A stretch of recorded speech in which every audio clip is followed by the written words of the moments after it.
Programme में आपको खुशामदीद कहते हैं। मैं असदुल्ला खान हूँ। आज बशाम में वज़ीर-ए-आज़म शहबाज शरीफ साहब ने खिताब किया है और इस खिताब में उन्होंने खैबर पख्तूनख्वा में सस्ता आटा मुहैया करने के साथ साथ एक मेडिकल यूनिवर्सिटी कायम करने का, मेडिकल कॉलेज कायम करने का और इसके साथ साथ 2 अरब रुपए की ग्रांट का भी उन्होंने ऐलान किया है। और उन्होंने कहा कि जितना सस्ता आटा पंजाब में मिलता है उतना ही सस्ता आटा जो है यहाँ खैबर पख्तूनख्वा में भी मिलना चाहिए। अगर वज़ीर आला बात नहीं मानेंगे तो फिर मैं अपनी जेब से अदा करूँगा। इस पर आगे चल के हम बात करेंगे, लेकिन ओवरऑल अगर हम देखें तो सियासी दर्जा हरारत है उसमें इजाफा हो रहा है। ये दर्जा हरारत सिर्फ पाकिस्तान तहरीक इंसाफ ही नहीं बढ़ा रही है, बल्कि हुकूमती जमात मुस्लिम लीग नून, हुकूमती इत्तेहाद भी जो है वो भी दर्जा हरारत बढ़ाने में अपना किरदार अदा कर रहा है। अगर हम बात करें इमरान खान साहब की, तो कल के जलसे में उन्होंने बहुत एग्रेसिव स्पीच की है। आज राना सनाउल्लाह साहब ने उसको बड़ा सख्ती के साथ रिस्पॉन्ड किया है। शेख रशीद के हवाले से उन्होंने सख्त बातें की और शेख रशीद ने भी उसी लबो लहजे के साथ जवाब दिया है। इसके साथ साथ अगर हम पंजाब में देखें तो यहाँ पर पावर शेयरिंग का फॉर्मूला तय पा गया है। नून लीग जो है वो अपना गवर्नर पंजाब लेकर आएगी, लेकिन दूसरी तरफ पीपल्स पार्टी को 3 वजारतें मिलेंगी, 2 मुआविन खुसूसी मिलेंगे। क्या फॉर्मूला तय पाया है और पंजाब की हुकूमत के ऊपर जो एक तलवार लटक रही है मुनहरिफ अराकीन की, उसका क्या बनेगा, क्योंकि वो मामला भी इलेक्शन कमीशन में है, उससे जमा होने की क्या हिकमत अमली बनाई गई है। इन तमाम चीज़ों पर हम गुफ्तगू करेंगे। मेरे साथ आफ्ताब जहांगीर साहब मौजूद हैं, पाकिस्तान तहरीक इंसाफ के रहनुमा हैं। सेनेटर राना मकबूल साहब हमारे साथ मौजूद हैं, मुस्लिम लीग नून के रहनुमा हैं। और शाह खवर साहब माहिर कानून हमें ज्वाइन करेंगे। तमाम मेहमानों को मैं खुशामदीद कहूँगा। सबसे पहले मैं आपको सुनवा देता हूँ जी, जो मैं कह रहा हूँ कि दर्जा हरारत बढ़ रहा है, तो कौन इस दर्जा हरारत को बढ़ाने में अपना कैसे हिस्सा डाल रहा है, ज़रा इमरान खान साहब को सबसे पहले सुनिए। कल जो उन्होंने तकरीर की उसका एक टुकड़ा मैं आपको सुनवाता हूँ। वाहिद दुनिया में मुल्क उसके एमपीज भेड़ बकरियों की तरह अपने आप को बेचे और हमारे इंसाफ के इदारे कुछ ना करें। अदालतें हमारी रात के 12 बजे खुल सकती है, तो इन चोरों को क्यों नहीं डिस्क्वालीफाई करते? सारे पाकिस्तानियों सुन लो, ये जो लोटे ये आगे से किसी भी हल्के में आए इलेक्शन लड़ने के लिए, तो आपने इनका बंदोबस्त करना है। इनको आपने वो सबक सिखाना है कि सारी जिंदगी लोग डरे लोटा होते हुए और जमीर बेचते हुए। इमरान खान कारकुनों से कह रहे हैं कि मुनहरिफ अराकीन हैं, ये किसी भी हल्के से इलेक्शन लड़ने के लिए आए तो आपने इनका बंदोबस्त करना है और ऐसा सबक सिखाना है कि याद रखें।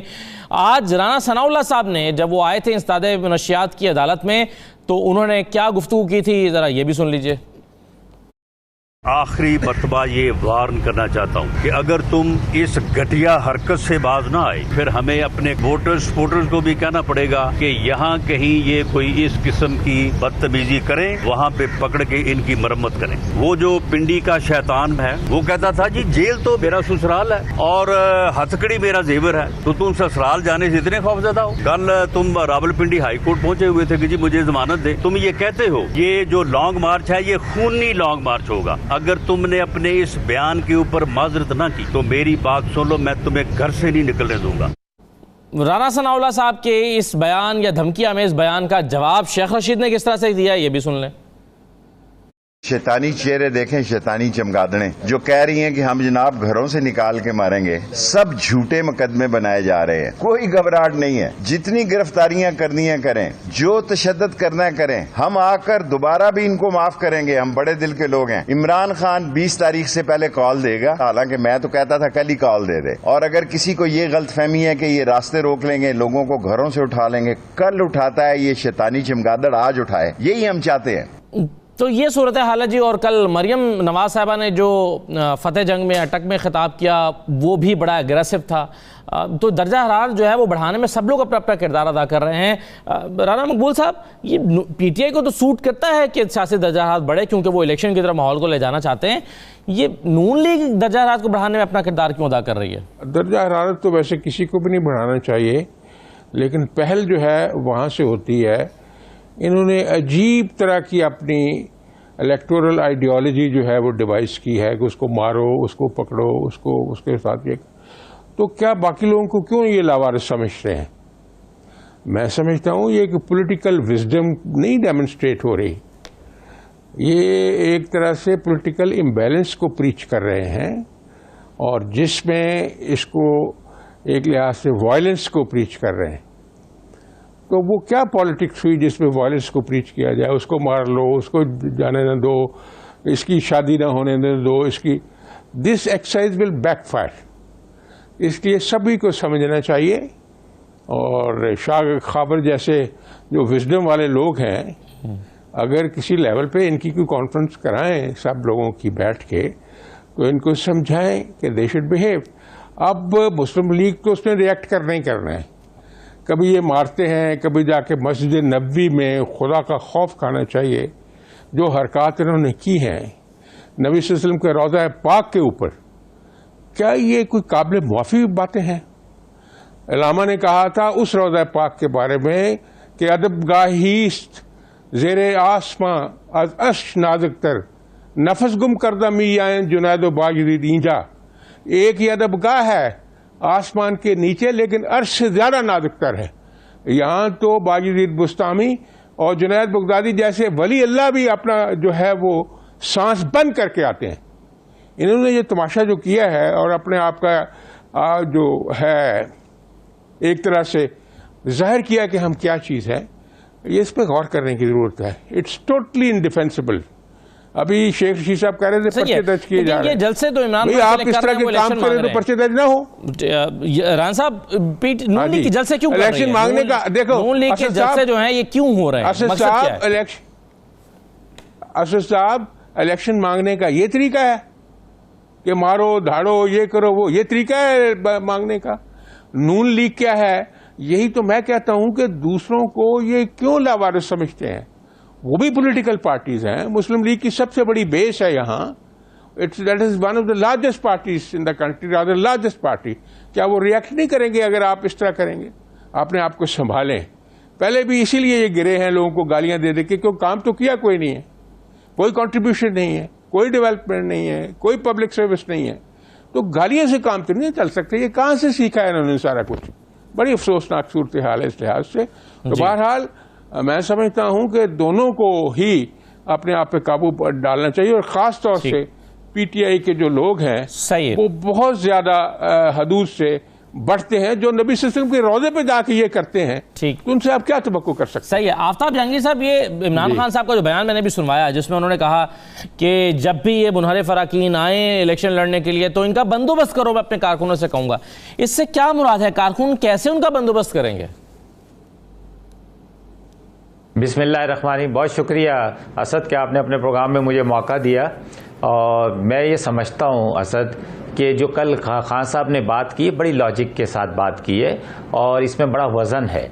देखिए, बात यह है कि अगर कोई शख्स गद्दारी का मुरतब होता है, वो अपने पार्टी के साथ, अपनी फैमिली के साथ, अपने किसी भी ओहदे के साथ, किसी भी मनसब, किसी इदारे के साथ गद्दारी करता है, तो उसका बेहतर तरीका ये है, क्योंकि वहाँ की आवाम जिन्होंने उसको मुंतखब करके भेजा था और कहा था कि तुम्हें हमने बल्ले के निशान पर भेजा है, तुमने वफादार रहना है अपनी पार्टी के साथ। और जब वो गद्दारी करता है, उसकी गद्दारी की कोई भी वजह हो सकती है। उसने टिकट की लालच में किया हो, उसने पैसे की लालच में किया हो, उसने कोई तरक्याती कामों की लालच में किया हो, तो उस इलाके के आवाम का ये हक बनता है कि ऐसे लोगों को, कि जिनको वो जब दोबारा इलेक्शन में जाएं तो उसको रिजेक्ट करें।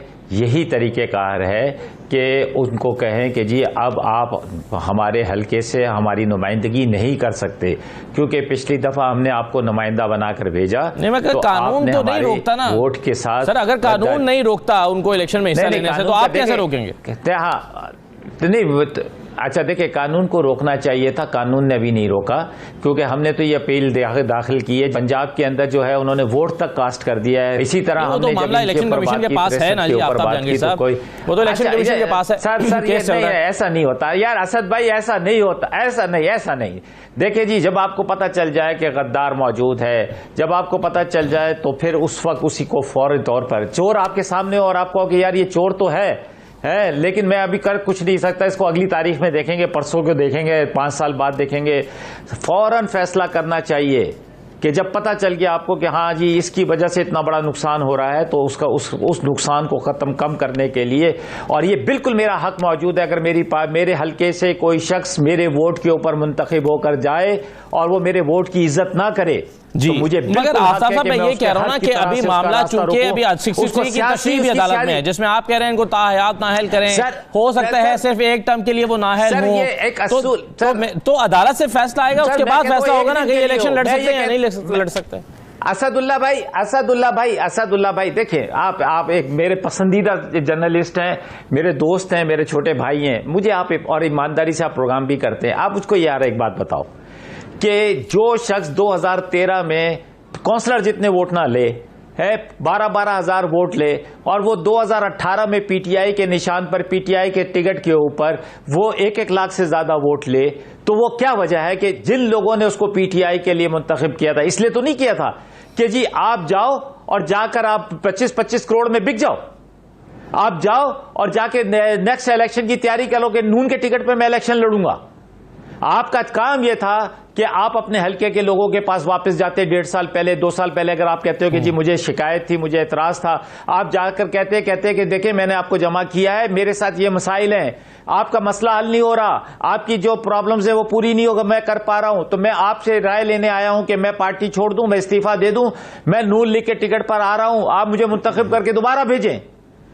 हम कहते बहुत बड़ा जबरदस्त काम किया, असूलों वाला काम किया है आपने, दिखाकर जुए के अंदर वो ताश के वो जो गेम होता है ना, फ्लैश ब्लफ, आपने दिखाया कि देखो जी हम 20 लोग जो हैं हम चले गए सिंध हाउस के अंदर है, और उनको कहा कि जी तुम बेफिक्र रहो, तुम्हें हम सिर्फ तुम्हारे दिखा रहे हैं, तुम्हें 25 करोड़ भी दे दिए, तुम्हें सब कुछ दे दिया, तुम्हें दिखा रहे हैं, और उस तुम्हारे को दिखाकर हम जो है दूसरी अलायंस पार्टियों को जो है वो करेंगे। आपके सामने था कि आपके अलायंस की पार्टियों ने क्या कहा कि आप हमारी फिक्र छोड़ें, हम तो आखिरी बंदे हैं। सही है, लेकिन आप अदालत में जहां जहां जिस फोरम पर गए हैं, चाहे वो 63 की तशरीह के लिए गए हों, कहीं पर आपने ये मौके अख्तियार नहीं किया कि हमने हर जगह की है, 25 करोड़ के सबूत नहीं। सर सबूत हैं अच्छा। क्या जो उसने बैठकर काशिफ अब्बासी के प्रोग्राम में नहीं कहा कि जी मुझे नून लीग का टिकट का ऑफर हो गई है, टिकट और मैं नून लीग के टिकट के ऊपर 25 करोड़ रुपया लेना, ये दोनों अलग अलग बातें हैं ना सर। बिल्कुल ऐसा ही है। अच्छा असद भाई, आप अपनी ईमानदारी से बताओ कि आप अगर अपने इदारे को स्विच करोगे तो क्या आप बगैर किसी मकसद के स्विच करोगे? आप बेहतर उसके ऊपर जाओगे स्विच करके, आप बेहतर एग्रीमेंट करके जाओगे, आप कोई ना कोई बेनिफिट लेकर जाओगे। ये एक असूल है, ये दुनिया के अंदर असूल है। ये ऐसा नहीं है कि रिजर्व सीट्स वाली को क्या, मुझे बताओ कि रिजर्व सीट्स वाली जो है 3 खवातीन और एक वो जो है वो कैसे चला गया? उसका क्या मतलब वो था, उसका कौन सी कॉन्स्टिट्यूंसी थी सवाए पैसे की कॉन्स्टिट्यूंसी? ठीक है, सवाल पैसे की कॉन्स्टिट्यूंसी में ये भी सही है भाई, आपको इन सब चीजों का पता है। अगेन देखें ना, कोर्ट ऑफ लॉ में क्या चीजें प्रूव हो सकती हैं, क्या नहीं हो सकती, इन दोनों को अच्छा कोर्ट के अंदाज में देखना चाहिए। शाह खबर साहब मेरे साथ असद जिस दिन उसने फर्दर जुर्म आयद करनी थी, जिस दिन फर्दर जुर्म आयद करनी थी, उस दिन बाप बेटा और तो उठा रहे हैं। राइट, शाह खबर साहब, एक तो मुझे ये बताइए कि जो मरकज का मामला है या कौमी असम्बली का मामला है वो पंजाब से मुख्तलिफ है, क्योंकि मरकज में वोट कास्ट नहीं किया मुनहरिफ अरकान ने और यहाँ पर वोट कास्ट किया है पंजाब में।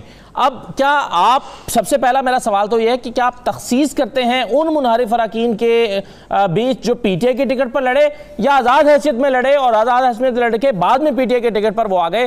क्या कानून में इन दोनों के दरमियान कोई तखसीस मौजूद है मुनहरिफ होते हुए? जी देखिए, ये एक तो जो आज़ाद उम्मीदवार होते हैं जो इलेक्ट होके आते हैं, उनको कुछ दिन जो है नोटिफिकेशन के बाद उनको एक फैसला करना होता है कि वो अपनी आज़ाद हैसियत बरकरार रखेंगे जी, आज़ाद जो बेंचेस हैं उस पर बैठेंगे, या अगर कोई पॉलिटिकल पार्टी या पार्लिमानी पार्टी ज्वाइन करेंगे। तो एक दफा अगर कोई आज़ाद कोई भी पार्लिमानी पार्टी या पॉलिटिकल पार्टी अलल ऐलान ज्वाइन कर दे तो वो फिर उस पॉलिटिकल पार्टी के डिसिप्लिन का जो है पाबंद हो जाता है। ठीक, उसके बाद वो ये दोनों पर डिफेक्शन क्लॉज वैसे ही इंप्लीमेंट होगी, दोनों पर डिफेक्शन क्लॉज बिल्कुल ऐसी होगी, क्योंकि अगर उसने अपने आप को डिक्लेयर कर दिया है कि मैं फलां पार्टी को ज्वाइन कर रहा हूँ, फलानी पार्लिमानी पार्टी का हिस्सा होऊंगा, और उन्हीं बेंचेस पे वो बैठ रहे होंगे, तो फिर बिल्कुल उन पे आर्टिकल 63A अगर वो उसके मुर्तकिब। सर दूसरा सवाल मेरा आपसे ये है शाह खबर साहब कि एक ऐसा क्या कोई ऐसा सिनेरियो हो सकता है कि या कोई ऐसा एक्सक्यूज़ हो सकता है कि एक मुनहरिफ शख्स जो अपनी पार्टी से हटकर या 63A की मुखालफत करते हुए वोट कास्ट कर देता है किसी दूसरी पार्टी के लिए, तो वो कोई उसके पास कोई लीगल जस्टिफिकेशन होती है कि मैंने इस वजूहात की, इन वजूहात के बिना पर कि मुल्क में महंगाई बहुत बढ़ गई थी, हालात ख़राब थे या परफॉर्म नहीं हो सका था, आवाम के हम वादे पूरे नहीं कर पा रहे थे, इन वजूहात के बिना पर ये मैंने अपनी पार्टी से हटकर वोट दिया है, इसलिए मेरी डिफेक्शन नहीं बनती, इस तरह का कोई आर्गूमेंट कानूनी तौर पर लिया जा सकता है क्या? जी, मैं आपको एक बात बताऊं, हमेशा हर चीज के दो पहलू होते हैं, एक इखलाकी पहलू होता है और एक आईनी और कानूनी पहलू होता है। ठीक। इखलाकी पहलू तो यही है कि अगर कोई किसी पॉलिटिकल पार्टी के मंशूर को और उसके टिकट के ऊपर जो है वो जीता है, चाहे वो सूबाई असम्बली का मेंबर है, चाहे वो कौमी असम्बली का या सेनेट ऑफ पाकिस्तान का, तो इखलाकी तौर पर तो उसको वफादार रहना चाहिए। और अगर उसका किसी बात से इख्तलाफ है पार्टी से, वो उसको तो चाहिए कि पहले वो पार्टी की पार्लिमानी पार्टी के अंदर उसको उठाए। अगर फिर भी वो समझता है कि उसकी कोई गुंजाइश बाकी नहीं रह गई, तो इखलाकी तकाजा ये है कि वो रिजाइन करे और जाके फिर दोबारा इलेक्ट होके आ जाए जिस मर्जी पोलिटिकल पार्टी के। ये तो इखलाकी पहलू हो गया। अब जो आईनी और कानूनी पहलू ये है, देखिए कि आर्टिकल 95 जो है आईन पाकिस्तान में क्या है, वो है अदम एतमाद वजीर आजम के ऊपर। अब वजीर आजम कौन होता है? ठीक, वजीर आजम होता है leader of the house in the national assembly. ठीक है जी। इरशाद, मैं माजरत चाहता हूँ, कथा कलामी के लिए मुझे एक ब्रेक लेना पड़ रही है। ब्रेक के बाद जरा वापस आते हैं तो मजीद इस पर आपके साथ बात करते हैं।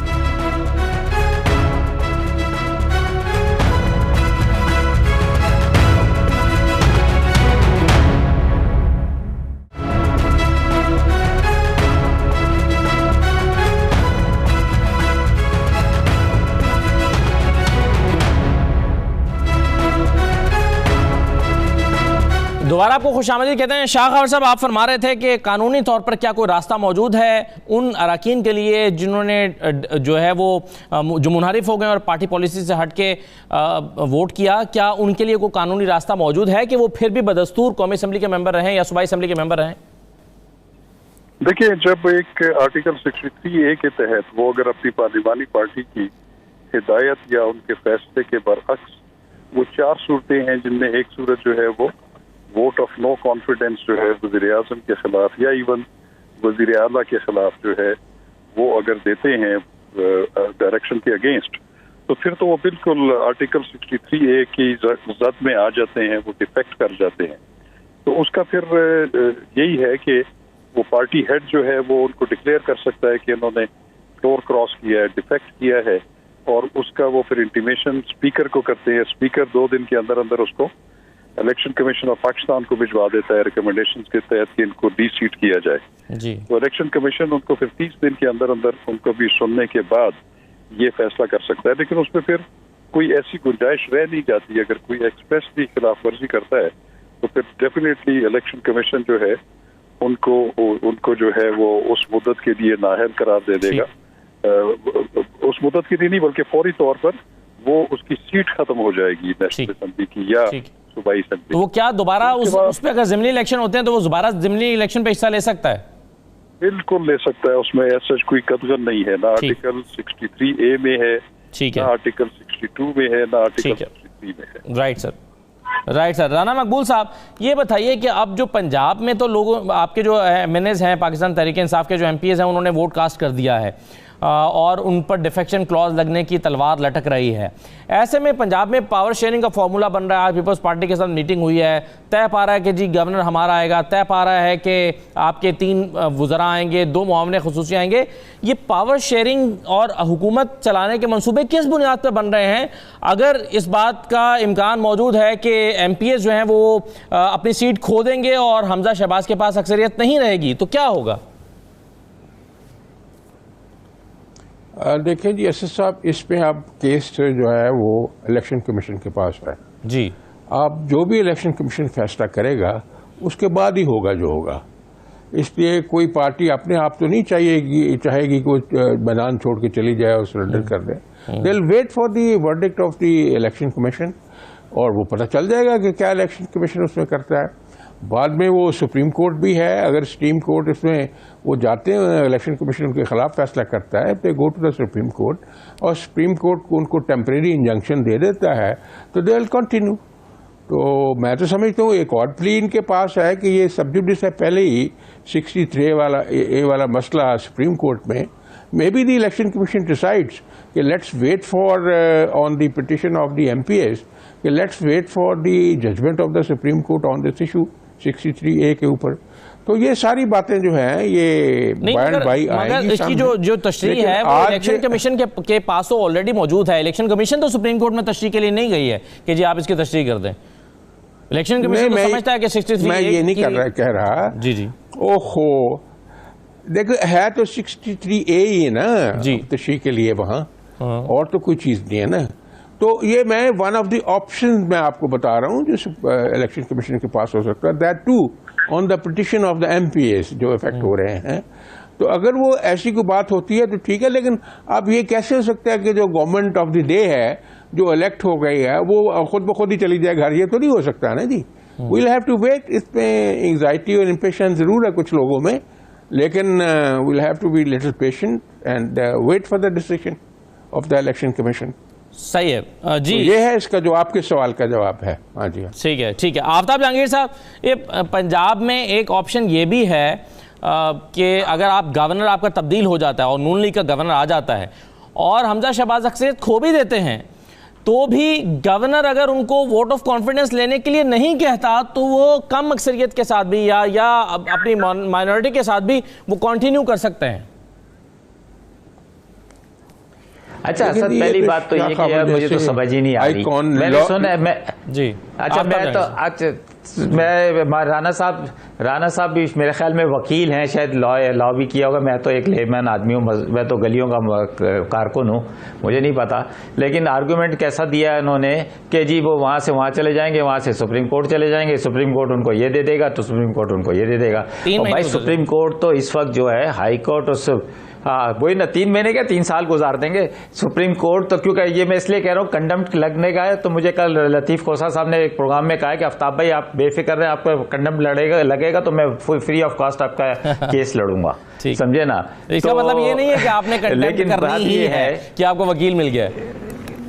नहीं, मैं तो मेरी राय का मुझे अब इजहार करने का हक हासिल है, ये मुझे आज़ादी मिली है और मैं इसको इस्तेमाल करना चाहता हूँ। देखें बात ये है कि मैं कहता हूँ सुप्रीम कोर्ट हो या कोई भी हो, अगर तो वो कहता है कि जी ये बहुत इंपॉर्टेंट मैटर है, इसको 24 घंटे के अंदर इस तारीख में इतने बजे आपने वोट कास्ट करवाना है, 12 बजे रात को खुलकर फैसला देती है, तो हमें बिल्कुल हक हासिल है, हर एक को हक हासिल है कि वो सुप्रीम कोर्ट तक जाए। और सुप्रीम कोर्ट की अब ये जिम्मेदारी बन गई है कि वो सियासी मामलात के साथ साथ जो लोगों के समाजी मामलात हैं उस पर भी, अब जैसे मैंने इरादा किया कि जी मैं पानी के मसले के ऊपर, बिजली के मसले के ऊपर रात को 12 बजे है वो हाई कोर्ट का दरवाज़ा खटखटाऊंगा। अच्छा, इसलिए मैं ये समझता हूं कि हमें जो अभी जब बात करनी है तो आर्गूमेंट्स की बुनियाद पे बात करनी है। शाह खबर साहब ने जो बात की उसका जवाब कानूनन देना चाहिए। लेकिन मैं फिर एक चीज़ मैं आज शाह खबर साहब और आपके प्रोग्राम के तवज्जुह से आपको पूछता हूँ कि हमारे आइन के अंदर, देखें मैं तो पहली दफ़ा मुंतखब होकर गया हूँ पार्लियामेंट के अंदर, लेकिन मैं ये समझता हूं कि हमारे आइन में भी बहुत सारी चीजों की वजाहत नहीं है। हर चीज को आधा पूरा वो करके छोड़ दिया गया, जैसे 63 है तो उसको छोड़ दिया, 69 है तो उसको छोड़ दिया, 5 है तो उसको छोड़ दिया, और फिर हम उसकी तशरीह के लिए हमें सुप्रीम कोर्ट जाना पड़ता है। अगर हम हर चीज को क्लियर कर दें कि भाई 63 का जो मुर्तकब होगा शख्स, उसके ऊपर ये कदगन है, उस पर ये पाबंदी है, उस पर लाइफ टाइम बैंड है, वक्ती बैंड है, या सिर्फ उस वक्त तक का है, या कुछ भी नहीं है, हर चीज को अगर हम डिफाइन कर देंगे तो चीजें आसान हो जाएंगी, लोगों को फैसला करने में आसानी होगी, लोगों को ये रास्ता जो है कोर्टों का रास्ता इख्तियार करने की जरूरत नहीं पड़ेगी।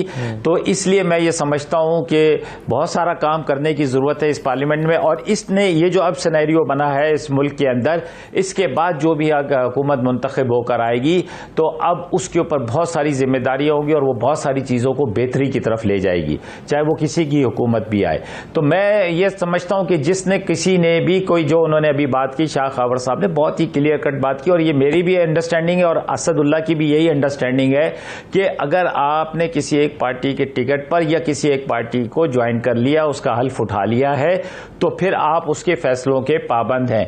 अगर आप उसके फैसलों से इनाफ करेंगे तो आपको अखलाकी और वैसे भी सज़ा ज़रूर मिलेगी। तो मैं ये समझता हूँ कि इस पर जितनी जल्दी फैसले हो जाएं उतना अच्छा ये मुल्क की सियासत के लिए भी, आवाम के लिए भी बहुत बेहतर होगा। सही है। एक दो चीज़ें मैं शाखावर साहब आपसे समझना चाहता हूँ। एक तो जो मैंने अभी सवाल किया था कि अगर अच्छा, माजरत के मैं शाखावर साहब को ईद मुबारक नहीं कह सका। अच्छा, मैं शाखावर साहब को ईद मुबारक नहीं कह सका क्योंकि राना साहब के मैं इस प्रोग्राम में।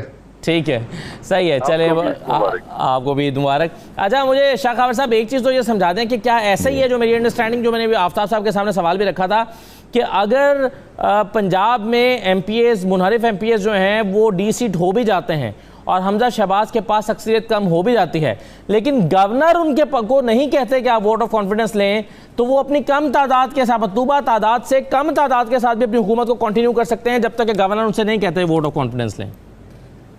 मेरा ख्याल है कि ऐसा नहीं है। इसकी वजह ये है कि चीफ मिनिस्टर जो है वो लीडर ऑफ द हाउस है सूबाई असेंबली का, और लीडर ऑफ द हाउस वो होता है जो कि अक्सरियत इंजॉय कर रहा होता है हाउस में। अगर फर्ज करें कि एक ये जो मुनहरिफ अराकीन या अगर जिन लोगों ने अपनी पार्टीज के कॉन्ट्ररी जो फैसले किए, हमजा शहबाज साहब को वोट दिए, अगर वो आर्टिकल 60A में उसकी जद में आ जाते हैं और वो नॉन सीट हो जाते हैं, तो फिर तो यकीनी तौर पे हमजा शहबाज या कोई भी लीडर ऑफ द हाउस हो, वो अपनी अक्सरियत को खो देगा। उसके बाद फिर गवर्नर पर लाजिम है कि वो आइन ही प्रोवाइड करता है कि उनको वोट ऑफ कॉन्फिडेंस के लिए कहें।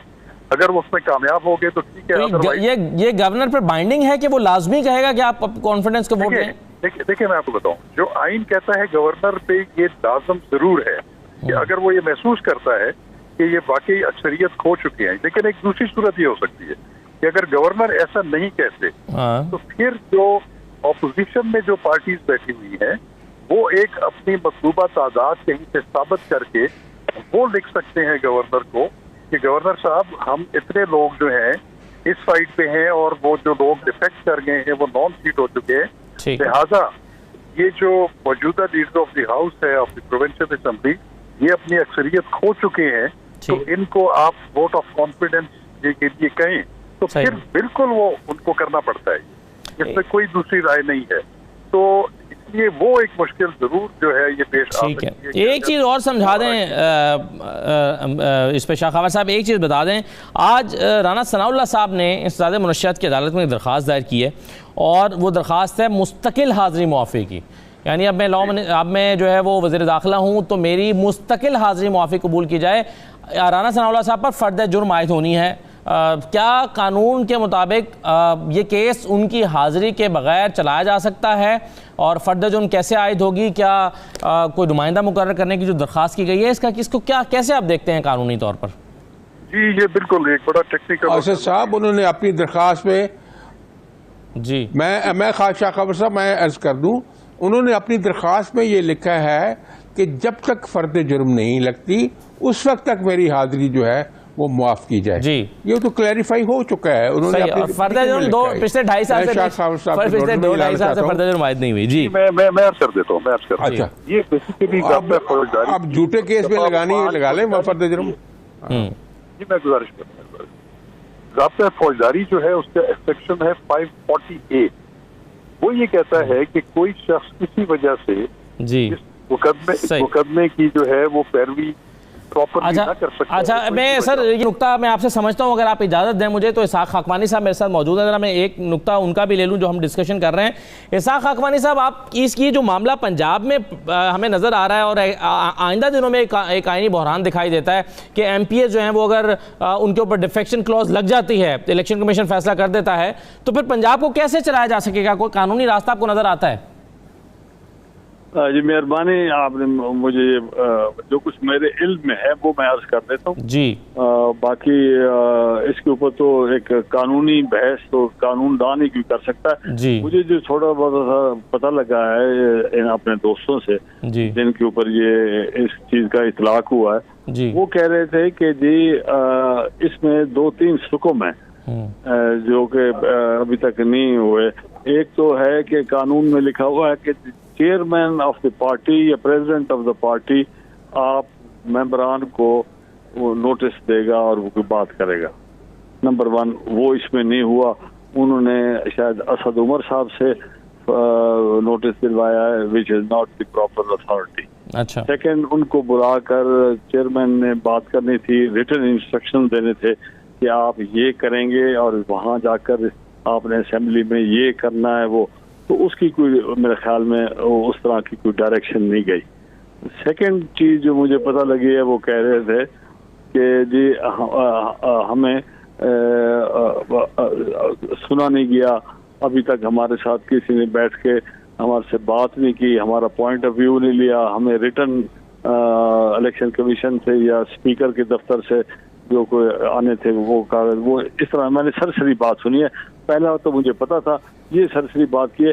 तो ये 2-3 चीजें हैं।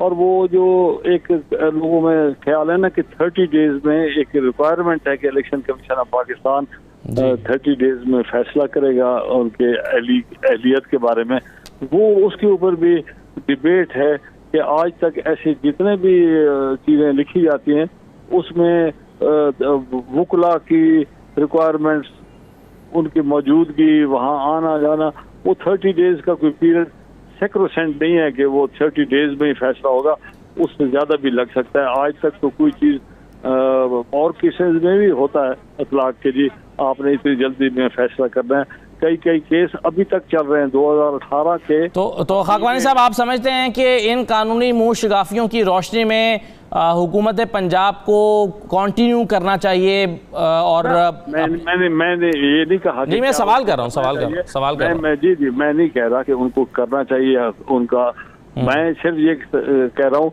कि इतनी जल्दी जो लोगों में एक इस्तराब है कि जी यहाँ पर जल्दी फैसला हो जाएगा और हुकूमत टूट जाएगी या उनका जो 186 का नंबर है वो कम हो जाएगा क्योंकि लोग डिस्क्वालीफाई हो जाएंगे, वो इतनी आसानी से नहीं होगा। नहीं है। ठीक है, कई कानूनी मुँह शिगाफियाँ शाखावर साहब बताई हैं खाकवानी साहब ने, आप कैसे देखते हैं इन मुँह शिगाफियों को?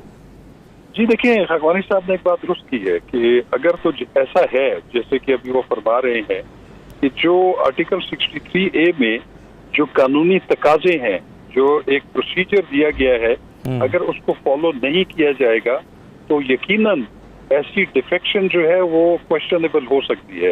मसलन अगर एक तो ये है कि किसी भी पार्लिमानी, अगर सूबाई पार्लिमानी पार्टी है या कौमी असम्बली में पार्लिमानी पार्टी है, उसका पार्लिमानी पार्टी का एक इजलास बुलाना जरूरी है। वो अपने नेशनल असम्बली के रूल्स या सूबाई असम्बली के रूल्स में लिखा है कि उसको कैसे बुलाना है। उसमें एजेंडा आइटम होगा कि उसमें क्या क्या फैसले हुए हैं, और अगर उस पार्लिमानी पार्टी ने ये फैसला किया है कि ये जो वोट ऑफ नो कॉन्फिडेंस की मोशन है, चाहे वो प्राइम मिनिस्टर के अगेंस्ट है, चाहे वो चीफ मिनिस्टर के अगेंस्ट है, या वो वोट ऑफ कॉन्फिडेंस है, तो उसमें हमारा फैसला ये है कि कोई भी हमारा रुकन पार्लिमानी पार्टी का इस फैसले से इनहराफ नहीं करेगा। अगर करेगा तो आर्टिकल, और अगर ये पार्लिमानी पार्टी का इजलास नहीं हुआ तो फिर आप समझते हैं नहीं हुआ तो ये एक बहुत बड़ा सुकम होगा, बहुत बड़ा डिफेक्ट होगा। ठीक है, तो इसलिए ये जो कानून का जो मंशा ये होता है कि उसमें जो रिक्वायरमेंट्स दी जाती है उसका पूरा होना जरूरी है। ठीक है, उसके बाद अगर ऐसी सूरत होगी तो कोई अगर डिफेक्ट करेगा तो जो पार्लिमानी पार्टी का जो हेड है, चाहे वो सूबाई असम्बली में है, चाहे वो कौमी असम्बली में है, या पार्टी का जो चेयरमैन सरबराह है, ठीक है, वो फिर उसको एक शो कॉज नोटिस देगा। राइट सर, कि आप हमें ये वाजे करें कि आपने ऐसा क्यों किया और क्यों ना आपको डिफेक्टेड डिक्लेयर किया जाए। तो जब उसके जवाब के इत्मीनान बख्श नहीं होगा तो फिर वो डिक्लेयर करके स्पीकर को भेजेगा और स्पीकर उसको इलेक्शन। सही है, राइट सर। चले मैं, आप इजाज़त दीजिएगा सर, मैं एक छोटा सा ब्रेक लेना चाहता हूँ, वापस आकर राना मकबूल साहब से मैं, ये हमजा शहबाज साहब ने जो आज कहा है कि आम इंतखाबात ही मसाइल का हल हैं, इससे उनकी क्या मुराद है कि कितने अरसे में आम इंतखाबात हो जाने चाहिए? क्या हुकूमत यानी जो रूलिंग पार्टी है इस वक्त, उसके अंदर क्या चल रहा है? क्या वो चाहते हैं कि अपना वक्त असम्बलियाँ अपनी मुद्दत पूरी करें, या कबल वक्त इंतखाबात का जो है वो एक ऑप्शन उनके जहन में है? तो राना मकबूल साहब से इस पर जानते हैं। और राना सनाउल्लाह वाला सवाल जो है वो रह गया कि उन्होंने जो मुस्तकिल हाज़िरी मुआफ़ी की दरख्वास्त दी है जब तक कि फ़र्द ज़मायद नहीं होती, इस पर भी बात करेंगे एक ब्रेक के बाद।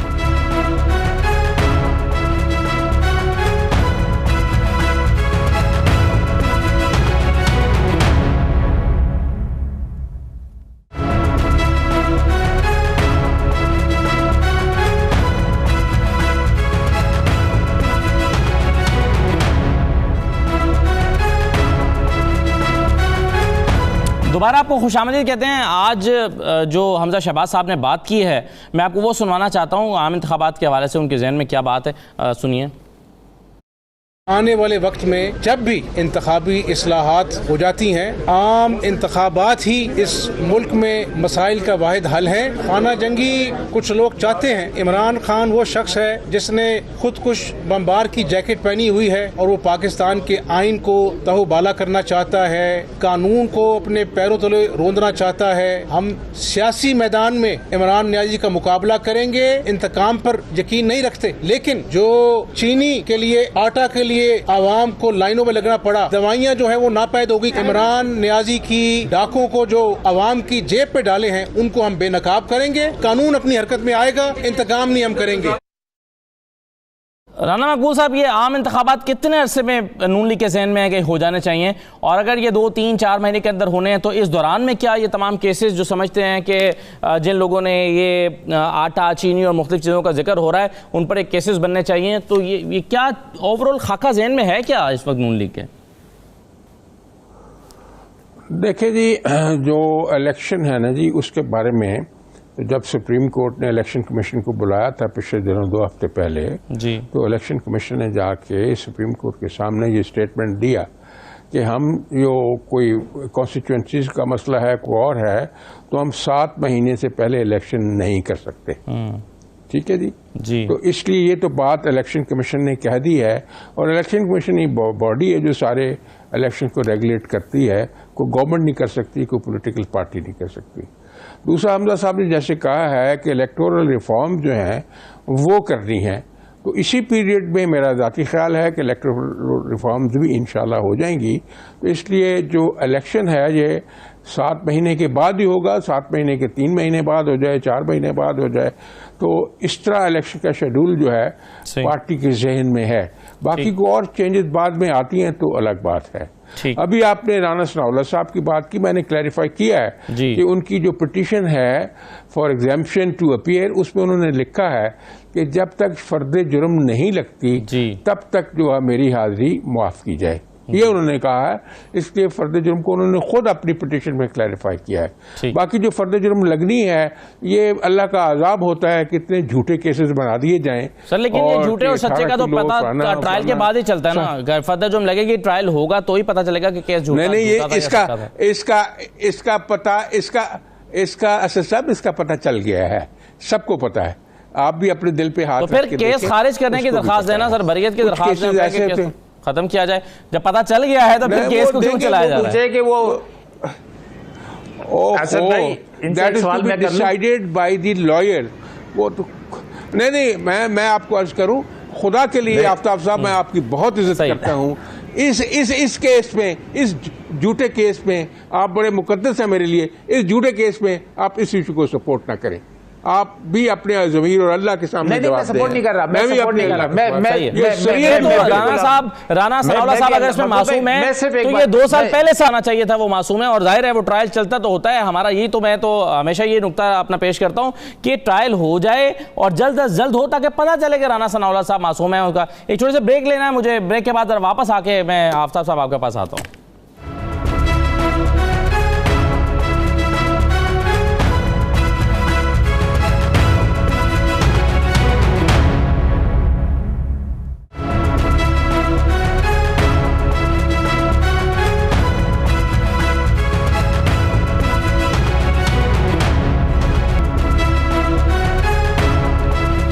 दोबारा आपको खुशामदीद कहते हैं। इमरान खान साहब ओवरसीज़ पाकिस्तानियों से खिताब कर रहे थे। उन्होंने कहा कि मैं इंतशार नहीं चाहता हूँ, पुरअमन मार्च चाहता हूँ इस्लामाबाद की तरफ, और मेरी किसी से मैं झगड़ा नहीं चाहता और इंतशार नहीं चाहता। उन्होंने काफ़ी और भी बातें की हैं, उस पर भी हम बात करेंगे।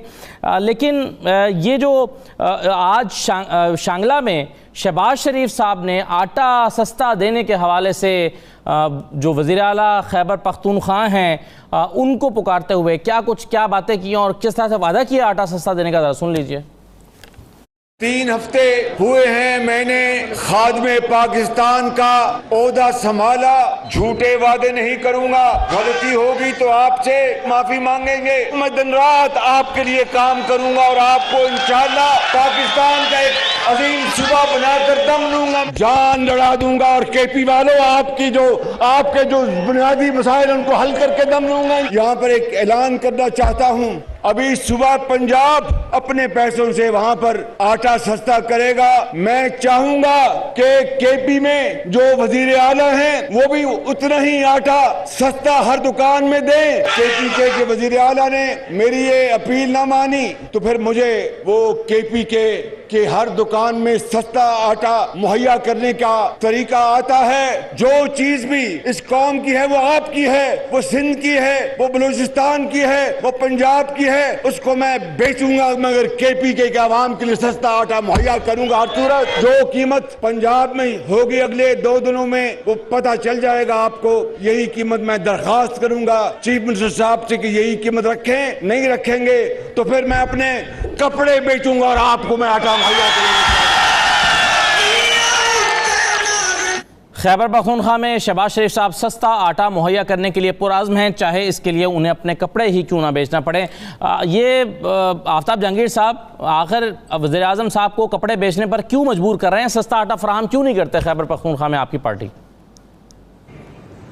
अच्छा, मुझे ऐसा लगता है कि प्राइम मिनिस्टर साहब जो हैं उन्होंने कल या परसों शायद वो मैराडोना की एक शर्ट जो है वो नीलाम हुई है कोई $1.5 अरब की, तो उन्होंने उसको देख लिया होगा और उसके मुताबिक उन्होंने कहा कि इनके कपड़े भी जो है 2-4-5 अरब डॉलर के बिक जाएंगे, तो वो उससे वो जो है वो लोगों को आटा सस्ता मुहैया करेंगे। खुदा के लिए चीनी वाले आपके साथ बैठे हैं, जिनको आप चीनी चोर कहते थे, आटा चोर कहते थे, उनके घरों में जा रहे हैं, वो आपके घरों में आ रहे हैं। आप तो बड़ा दोस्ती हो गई है, तो ये चीज़ें आसान कर दें, हम तो चाहते हैं। आज मैं एक चैनल देख रहा था, वो बता रहे थे कि 1200 रुपये किलो जो है वो नींबू बिकने लग गया है। तो ये महंगाई है जो हम पर इल्ज़ाम लगा था, तो वो महंगाई तो है ही। हम तो ये कहते थे कि ये महंगाई है, आप हम पर कहते थे, तो हम कहते थे इसको हम काबू करेंगे। जो बातें आप कर रहे हैं वो बातें तो हम भी करते थे, उसमें नई कौन सी बात आ गई। लेकिन हमने ये नहीं किया कि हमने कहा कि हम बैट बेचकर है आटा के सस्ता करेंगे, ये करेंगे, या कि किट बेचकर। तो आप कपड़े ना बेचें, आप चीज़ों के लिए आसानियां पैदा करें, जो वसाइल हैं उनको इस्तेमाल करें और जो हकीकत है उसको माने। आपको रशिया सस्ती गैस दे रहा था, 30% सस्ती, गंदम 30% सस्ता मिल रहा था, वहां से लें और लोगों के लिए मुहैया करें। आने वाला वक्त पूरी दुनिया के अंदर एक मुश्किल वक्त है, इसको मानना होगा, हमें हकीकत के साथ चलना होगा। लेकिन ये जिस तरह की जलसे के अंदर तकरीरें करके कपड़े बेचकर, अगर कपड़े बेचकर होता तो सारी दुनिया कपड़े बेचकर जो है ना वो असल नया कपड़ा और लुंडे के कपड़े में बड़ा फर्क होता है, तो वो उसमें इन जैसे लोगों के मसाइल हल नहीं होते। तो इसलिए बेहतर यह है कि हमें कोई ऐसे तरीक़ेकार अख्तियार करना चाहिए कि जिसकी बुनियाद पर लोगों को रिलीफ मिल सके, लोगों के लिए आसानियां हो जाए। आपके भाई साहब जो थे ex prime minister, converted prime minister, वो जो थे वो भी आके एक जगह गए, आज मैं दिल मेरा खुश है, आज मैं 5 अरब दे रहा हूँ, आज मैं 2 अरब दे रहा हूँ, तुम्हें लूट लो। तो आप भी 2 अरब दे रहे हो, कपड़े बेच रहे हो, पता नहीं क्या क्या कर रहे हो। तो भाई आपने खुद इकरार कर लिया कि मैं गया था, मेरा बड़ा शानदार इस्तकबाल हुआ सऊदी अरब में, मगर मिला कुछ नहीं। मेरा बड़ा शानदार इस्तकबाल हुआ अबू धाबी में, मिला कुछ नहीं। अभी आज ही की तकरीब में वो क्लिप्स भी सुना दें आप। सही है, वो क्लिप बड़ा अच्छा इस्तकबाल हुआ, लेकिन हम कब तक स्टोर उठा के फिरते रहेंगे? कहा कि जो बात हम कहते थे, जो हम बात कहते थे असद भाई के कशकोल तोड़ दो, जो बात हम कहते थे कि मांगना छोड़ दो। जी सही है, आप यही उन्होंने भी कहा कि कैसे हम कशकोल कब तक उठाए फिरेंगे। लेकिन मुझे राना मकबूल साहब, देखिए डॉलर काबू में आ नहीं रहा, पेट्रोल आप बढ़ाने जा रहे हैं, आपकी मजबूरी है। ये कहां से आप महंगाई को काबू करेंगे, महंगाई कम करेंगे? और फिर आप क्या सूबाई खुद मुख्तारी की जो है वो की खिलाफ वर्जी तो नहीं कर रहे हैं? विफाक जो है अगर वो सूबे में जाकर मुदाखलत करके कहेगा कि जी आटा उस कीमत पे दो जिस कीमत पे मैं कह रहा हूं, तो ये कैसे चलेंगे मामला? नहीं, ये खुदा, अब ये जो दुनिया में ऐसे होता है, इमरजेंसी कंडीशंस हैं, इसमें रिक्वेस्ट करना किसी सूबे को या सूबे के सरबराह को कोई मायूब चीज नहीं है। मगर ये प्रैक्टिकल लगता है कि वो कहते हैं कि मैं हर दुकान पे सस्ता आटा दूंगा खैबर पख्तूनख्वा में, ये प्रैक्टिकल लगता है सर ये वादा? हाँ, वो करके बताएंगे, वो कर लेते हैं, वो बहुत मेहनती आदमी है, बहुत ज़्यादा परसू करते हैं चीज़ों को। इंशाल्लाह आप थोड़ा इंतजार कर लें, 8-10 दिन, आपको इसका नतीजा जो है वो सामने आ जाएगा। आफ्ताब साहब वो हमारे भाई जो हैं वो बड़े मजाक और इस्तेज़ाह के मूड में हैं। ये जो उन्होंने कपड़ों की बात की तो एक सिंबॉलिक बात है ना जी, ये कोई ज़रूरी है कि यही ऐसे होगा, ये सिंबॉलिक है। उन्होंने कहा कि मैं हर तरह का स्टेप इसके लिए उठाऊंगा। अगर वो सिंसियरली अभी कुछ देखें तो सही ना, काम करते हैं तो आप उनको काम करने दें। अभी हमें उनकी लेग पुलिंग नहीं करनी चाहिए। गैस का उन्होंने कहा कि जी खरीद लें रशिया से, तो मैं आफ्ताब साहब से पहले भी हम इकट्ठे होते रहते हैं एक दूसरे के सामने। एक सवाल पूछता हूँ कि जब पिछले साल जनवरी में आपको $4 पर यूनिट LNG मिल रही थी, तो उस वक्त आपने क्यों ऐसे किया? चलें, ये इस सवाल का जवाब तो किसी आइंदा नवंबर में जाके, क्योंकि मेरे पास अनफॉर्चुनेटली वक्त खत्म हो गया। $3.5 मिली। शाह खबर आफ्ताब जहांगीर साहब, तमाम मेहमानों को शुक्रिया, इजाज़त दीजिए, अल्लाह।